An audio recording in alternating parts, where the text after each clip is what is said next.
Welcome everyone. तो इसमें हमें ये बताया गया है कि हर बार एक हमारे पास जैसे एक सिलेंडर है, उसका वॉल्यूम है कितना V। अब वॉल्यूम क्या है बेसिकली, अगर हम इजी वर्ड्स में अगर हम देखें तो वॉल्यूम का मतलब है कि उसके अंदर जितनी हवा भर सकती है, वॉल्यूम ऑफ एयर कंटेंट, जितनी उसके अंदर आप या कोई भी आप चीज़ उसके अंदर भर सकते हो। तो वो ये चीज़ बता रहे हैं कि जो इनिशियल जो वॉल्यूम है वो उसकी कितनी है, V है। और फिर हम बोल रहे हैं कि उसमें हर बार हम क्या करते हैं, 1/4 क्वांटिटी ऑफ एयर को उसमें से निकाल लेते हैं। तो अब जैसे मान लीजिए, अगर मैंने एक एग्जांपल लिया एक केक का, एक केक मेरे पास सर्कुलर फॉर्म में है अगर, और उसके हमने 4 पार्ट्स कर दिए, और एक बार हमने क्या करा, एक पार्ट को उसमें से एक्सट्रैक्ट कर दिया, खा लिया हमने, तो कितने पार्ट्स बचे, 3 पार्ट्स बचे ना। अब नेक्स्ट टाइम ये जो 3 पार्ट्स बचे उसका फर्दर हमने क्या करे, 4 पार्ट्स करे, 1 2 3 4। उसके एक पार्ट को हमने फिर से क्या कर लिया, कट कर लिया। तो अब हमें फाइंड आउट करना है कि कितना बचा। तो ये एक्चुअली ऐसे समझना बहुत मुश्किल हो जाता है, तो एक ये दूसरा टेक्निक है इसको समझाने का।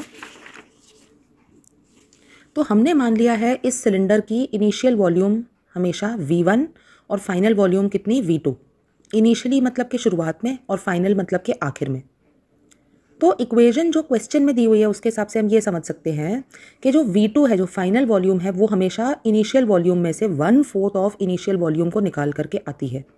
तो जो V2 है वो हो जाएगा V1 minus 1/4 times of V1, क्योंकि जो इनिशियल जो था वॉल्यूम उसमें से हमने 1/4 ऑफ जो वो वाली वॉल्यूम तो उसको हमने उसमें से क्या कर दिया, माइनस कर दिया। अब सबसे पहला केस लेते हैं, यहाँ हम सबसे स्टेप पहला लेंगे। उसमें हमने बोला कि इनिशियल वॉल्यूम V1 को हमने मान लिया कितना, 1V। V एक कांस्टेंट है जिसे हमने माना है, V मान लिया। और जो फाइनल वॉल्यूम है, अब वो इक्वेशन के हिसाब से क्या है, V1 minus 1/4 times of V1। तो वो इक्वेशन को हमने यहाँ पे नोट किया। तो जो V2 की वैल्यू V1 की जगह पे हमने क्या सब्सटीट्यूट कर देना है, V minus 1/4 as it is note करा। और V1 की जगह पे हमने क्या सब्सटीट्यूट कर दिया यहाँ पर, V। दोनों टर्म्स में से क्या कॉमन निकाला हमने, V। और जो अंदर बचेगा दैट इज़ 1 माइनस 1/4। अब 1 मतलब कि 1 डिवाइडेड बाय 1। 1 और 4 का एलसीएम होता है कितना, 4। एलसीएम तो हमें निकालना आता है, ये वैसे जो इजी तरीका होता है जो बच्चों को इजीली समझ आता है, दैट इज़ यहाँ पे ऐसे क्रॉस मल्टीप्लाई कर देते हैं। अगर एक तरफ 1 होना तो सिंपली क्रॉस मल्टीप्लाई कर दो, तो 1 4 ज़ा 4 माइनस 1 तो एज इट इज़ है, तो 4 माइनस 1/4, तो 4 माइनस 1 हो जाएगा कितना, 3V/4।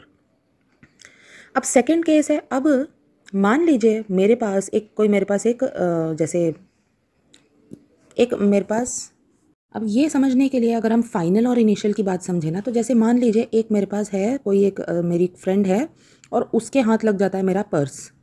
और उसका नेचर ये है हमेशा कि वो हमेशा मेरा जितने भी मेरे पर्स में पैसे होंगे ना, अब जैसे मान लो मेरे पास 10,000 रुपीज़ हैं, तो उसका नेचर ये है कि वो मेरे 10,000 रुपयों को क्या कर देती है, हाफ उसमें से खर्च कर देती है।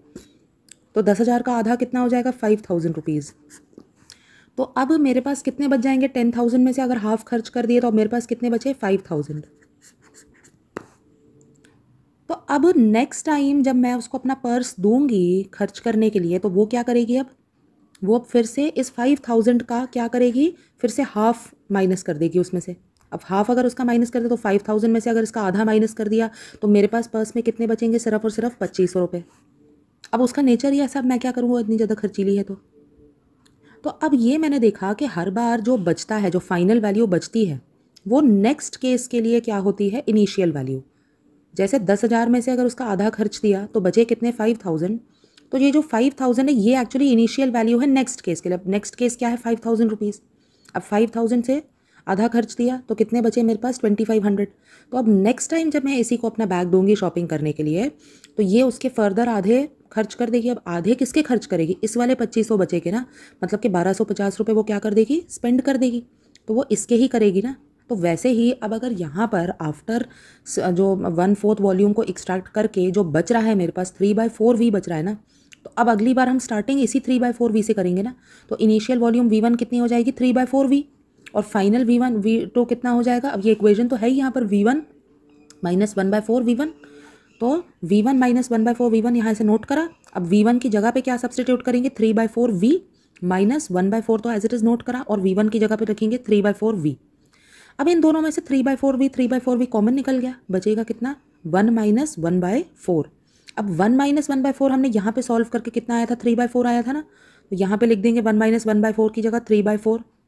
अब 3/4 दो बार आ गया तो हम कह सकते हैं 3/4 का स्क्वायर मल्टीप्लाइड बाय V। अब नेक्स्ट टाइम जो शुरुआत होगी 1/4 एयर एक्सट्रैक्ट करने की, तो वो इससे स्टार्टिंग होएगी ना।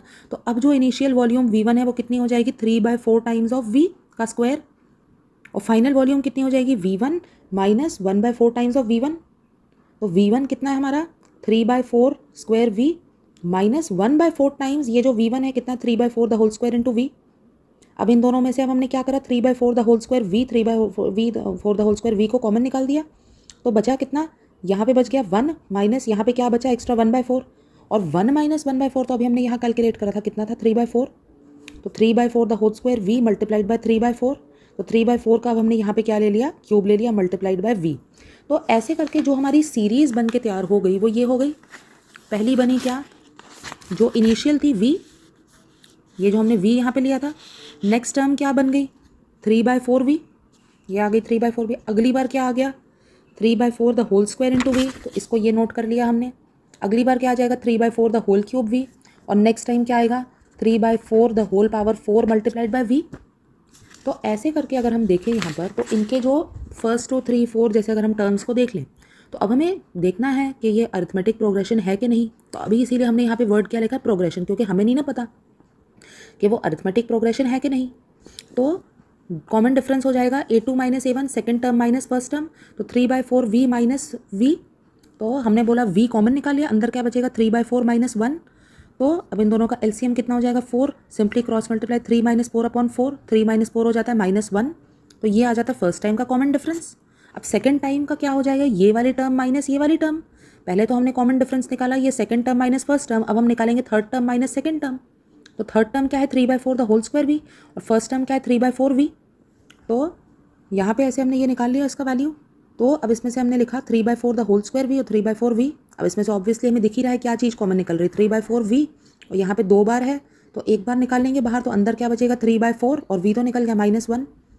3/4 -1 अभी हमने सॉल्व किया था, कितना आया था यहाँ पर इसमें -1/4, तो उसको यहाँ पे हमने सब्सटीट्यूट कर दिया। तो अब हम अगर कंपेयर करते हैं कॉमन डिफरेंस पहले वाले को और कॉमन डिफरेंस सेकंड वाले को, उसमें देखो दोनों में ही आया V आया, दोनों में ही -1/4 आया, सिर्फ एक टर्म एक्स्ट्रा सेकंड वाले में आ गई क्या 3/4। तो क्यों अब हम इसलिए कह सकते हैं कि it is not an AP, क्यों, क्योंकि जो D है इट डज़ नॉट मैच, मतलब कि दोनों बार जो है D की वैल्यू क्या आ रही है डिफरेंट आ रही है, दैट इज़ वाई।